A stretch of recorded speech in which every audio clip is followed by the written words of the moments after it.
政治消息，过来关心国民党总统候选人韩国瑜和这个牌卡，也就是王小姐，因的中敢有啥物钱方面的往来？顶礼拜三的下午，高雄轮船公司的董事长黄文才伊出面背会，讲到韩国瑜过去伊会汇600万给王小姐，是因为甲王小姐借过钱。咱做伙来听黄文才详细的讲法。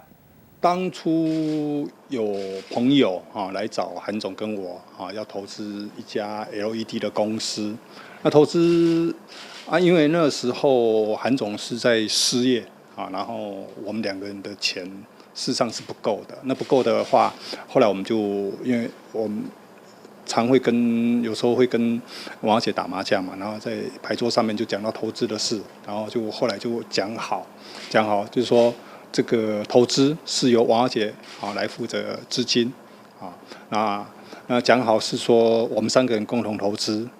王小姐来出钱，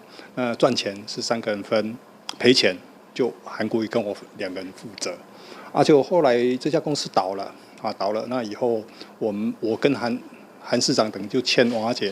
差不多600万左右嘛。那欠600万左右，后来等到韩国已经当了台北农产的总经理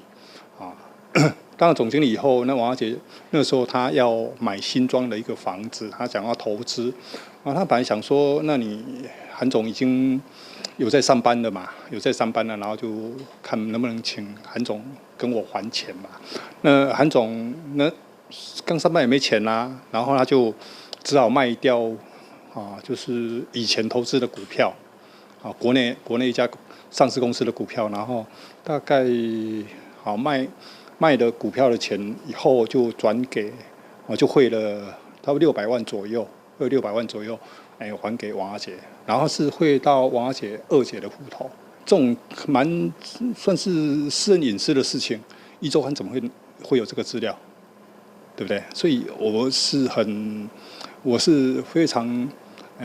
严重的怀疑，这是有国家机器的介入，尤其挑在这个时机来爆发。